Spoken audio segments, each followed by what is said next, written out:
जैसे कि आप सब न्यूज में देख रहे होंगे कि चाइना का पॉपुलेशन ग्रोथ रेट सबसे ज्यादा स्लो हो गया अभी तक के डिकेड में देखा जाए तो। चलिए देखते हैं कि चाइना की वन चाइल्ड पॉलिसी कैसे इफेक्ट की चाइना की इस पॉपुलेशन पर। लास्ट तक हमारे साथ बने रहिएगा। लास्ट में हम बताने वाले हैं कि वन चाइल्ड पॉलिसी इंडिया पर लागू हो सकती है कि नहीं। आपको बता दें कि 2020 सेंसस के बाद चाइना ने एक रिपोर्ट जारी किया है जिसमें कहा है कि 12 मिलियन बेबी ही बॉर्न हुए हैं चाइना में लास्ट ईयर, जो कि 1961 के बाद सबसे स्लोएस्ट ग्रोथ रेट बताई जा रही है। आपको बता दें कि चाइना का भी पॉपुलेशन 1.41 बिलियन है और वही अगर हम 2010 की बात करें तो उसकी पॉपुलेशन 1.33 बिलियन थी। इसके हिसाब से देखा जाए तो चाइना की एनुअल पॉपुलेशन ग्रोथ रेट सिर्फ 0.5% थी, पर वहाँ ये हुआ था कि उसकी पॉपुलेशन ग्रोथ रेट बहुत ज्यादा बढ़ने लगी थी, इसलिए उन्होंने वन चाइल्ड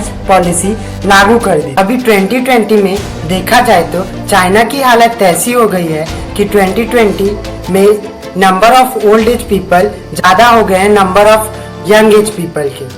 और देखा जाए तो इंडिया की हालत भी ऐसी हो सकती है अगले 20 से 30 सालों में। जिस टाइम चाइना के पास यंग पावर थी तब उन्होंने अपने यंग पावर को यूटिलाइज करके अपने कंट्री को बहुत आगे बढ़ाया है। अभी देखा जाए तो इंडिया के पास सबसे ज़्यादा यूथ पावर है और यही हमारे पास चांस है कि हमारे डेवलपिंग कंट्री को डेवलप कंट्री बनाने के लिए। और अगर हमने ये 20 से 30 साल खो दिए तो ये इंडिया के लिए एक प्रॉब्लम होगी। चलिए देखते हैं कि चाइना में वन चाइल्ड पॉलिसी क्यों लागू की गई थी। जैसे कि आप सब जानते हैं कि चाइना की पॉपुलेशन 1979 तक बहुत ज़्यादा बढ़ने लगी थी, इसलिए वहाँ के लीडर डेंग ज़ियाओपिंग ने वन चाइल्ड पॉलिसी लागू की। बट किसी पॉलिसी को अवेयरनेस फैलाना जरूरी रहता है, लेकिन उन्होंने फोर्सफुली इस पॉलिसी को लागू कराया।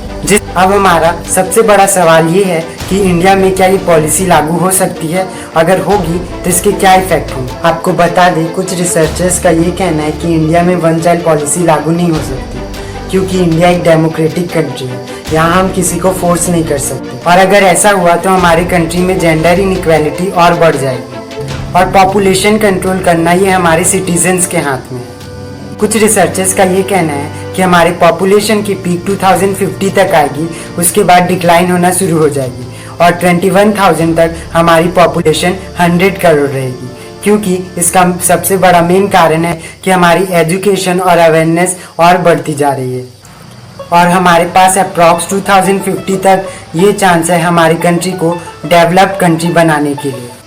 आप इसके बारे में क्या सोचते हैं हमें कमेंट सेक्शन में ज़रूर बताएं। आपको ये बता दूं कि हमारे 100+ सब्सक्राइबर हो गए हैं, इसके लिए आप लोग का दिल से शुक्रिया। ऐसे ही सपोर्ट करते रहिए और अगर आपको ये वीडियो अच्छी लगी तो अपने दोस्तों